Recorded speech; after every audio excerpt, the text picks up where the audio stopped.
Guys, മാംഗോസ്റ്റിനെ കുറിച്ച് ഞാനൊരു video കണ്ടിട്ടുണ്ടായിരുന്നു. എന്താന്നല്ലേ, ഇതിന്റെ പിറകിൽ ഒരു പൂവോലൊക്കെ ഉണ്ടാവും. ഇതല്ല നമ്മുടെ മാംഗോസ്റ്റി. അപ്പൊ ഇതിന്റെ ഈ എണ്ണത്തിനനുസരിച്ചാണ് ഇതിന്റെ അകത്ത് ഇതിന്റെ പൾപ്പ് ഉണ്ടാവാന്നാ പറയുന്നത്. അപ്പൊ ഇതിന്റെ ഉള്ളത് 1, 2, 3, 4, 5.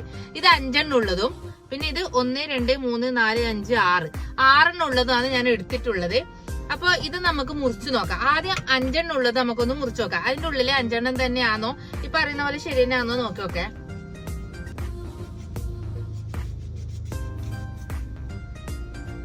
മുറിച്ചിട്ടുണ്ട്. അപ്പൊ മുറിച്ചിട്ട് നമുക്ക് ഇതൊന്ന് എണ്ണി നോക്കാം. 1, 2, 3, 4, 5. അപ്പൊ ഇതിന്റെ ഈ പുറത്തുള്ള പൂവിനനുസരിച്ച് ഇതിന്റെ അകത്ത് 5 ഉണ്ട്. ഇനി നമുക്ക് 6 ഉള്ളതൊന്ന് പൊടിച്ചു നോക്കാം. ഇത് 6 ഉള്ളത് എടുത്തിട്ടുണ്ട്.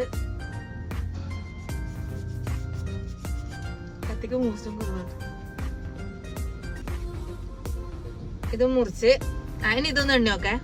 അപ്പൊ ഈ വലുതെന്ന് തുടങ്ങാം. 1, 2, 3, 4, 5, 6. അപ്പൊ കറക്റ്റ് ആണെട്ടോ അത് പറയുന്നത്. ഇനി അങ്ങനെ നോക്കിട്ട് ഇത് വാങ്ങിച്ചാ മതി. അപ്പൊ ഈ ഫ്രൂട്ട് മാംഗോസ്റ്റി ഫ്രൂട്ടുകളുടെ റാണി എന്നാണ് ഈ മാംഗോസ്റ്റി അറിയപ്പെടുന്നത്. അപ്പൊ ഇത് അകത്ത് കാണുമ്പോ വെളുത്തുള്ളി പോലെയാണ് ഇതിന്റെ അകത്തുള്ളത്. ഇത് പക്ഷെ നല്ല ടേസ്റ്റ് ആണ്. ഇത് ഒന്ന് തിന്നോക്കാലോ. ആ കത്തിരി തിന്നോക്കട്ടെ.